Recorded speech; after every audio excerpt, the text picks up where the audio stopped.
Yo, what's good? It's your boy Red, JourneyWithRed.com. I want to thank you guys for joining me. As you can see, it's very, very dark outside. Today has been one of those days. It definitely has been one of those days. But you really don't care about my day, right? So let's just get into the conversation how I am making this $1 million thing work. Promoting my books, that's first off, because that's actually passive income, promoting my books. However, always trying to bring value. I actually have like this raffle thing going on where 3 people take a chance of winning hardcover signed editions of my 2 favorite books now, the Pharaoh's Grimoire and Conspiracy Theories, or spoiler alerts, 20 Tales of Deception. If you just scroll down my page or any of my pages, you can probably find information on that.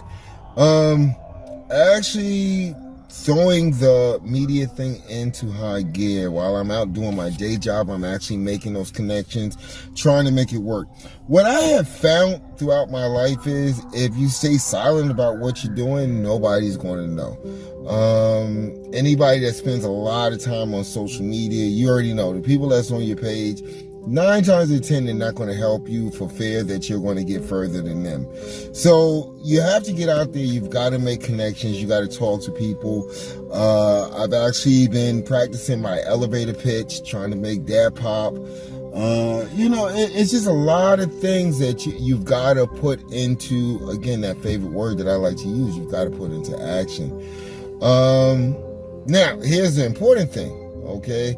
The redheaded stepchild has been just sitting in the background while I get my life together, get my eye together and everything else. RedMediaRadio.com, okay? Like I said, it's been treated like a redheaded stepchild. We got to stop doing that, okay? We have to stop doing that because that is part of the plan. Not only is it a passion project, something that I enjoy doing because I love music.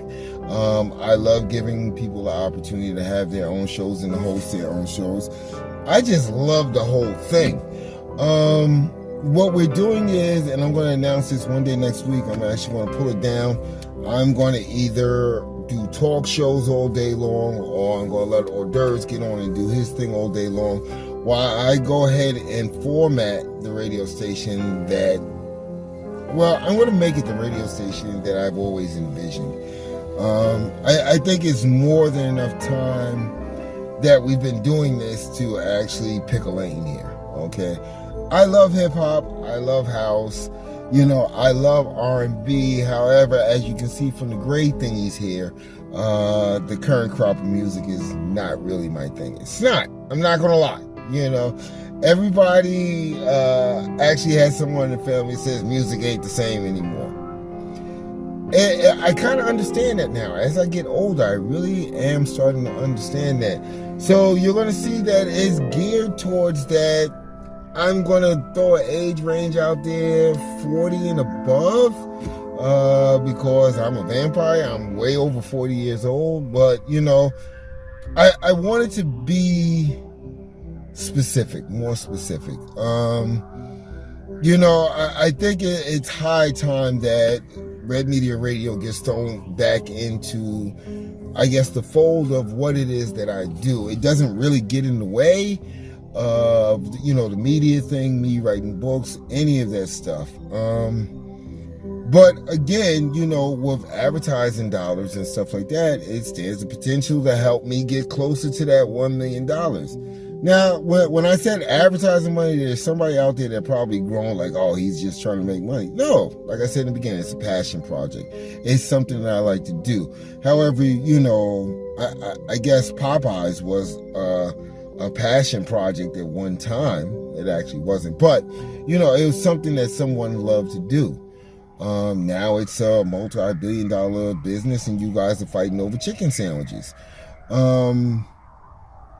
If you're bringing value, again, the chicken sandwiches, if you're bringing value to people's lives, why shouldn't you be able to recoup, if for the very least, your time invested in said project?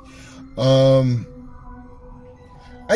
really don't get it, and I'm going to come off the track right now. I really don't get it. It's like, and I say this especially for our people.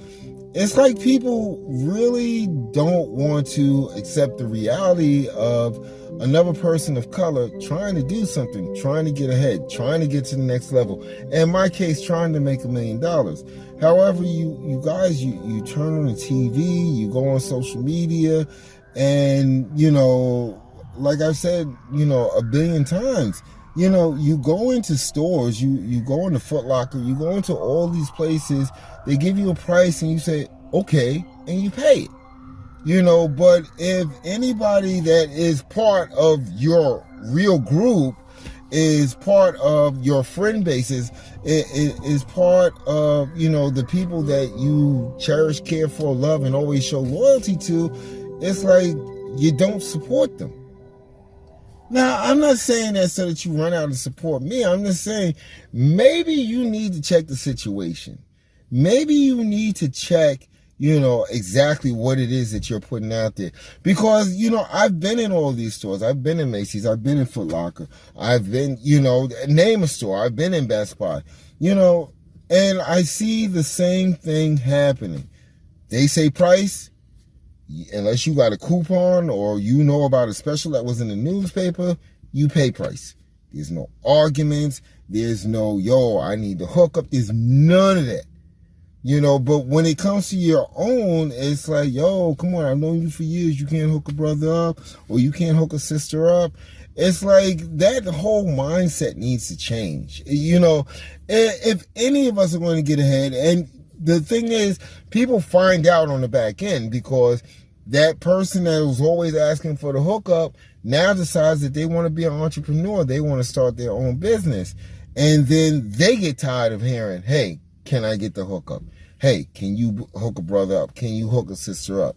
I don't know, and I think I can say this until, I beat myself over the head bloody. But I don't think we're ever going to get it. We're living in a world where everybody else is getting ahead, where everybody else is getting to the next level. And 9 times out of 10, we're funding this. I get it. I like the product. I like this. I like that. But at the same time, how are we going to continually, and this is very important, continually support our communities? Because all the people you buy from, I'm talking about the Macy's, the Foot Lockers, all that, are they really coming back into the community and supporting the growth of said community? Something to think about, food for thought, But like I said, with the support or without the support, I'm definitely going to do this. I'm going to definitely go out there and make this $1 million. It's definitely going to happen. And I think that's all I got to say right now. And with that being said, you already know it's your boy Red. Love you guys.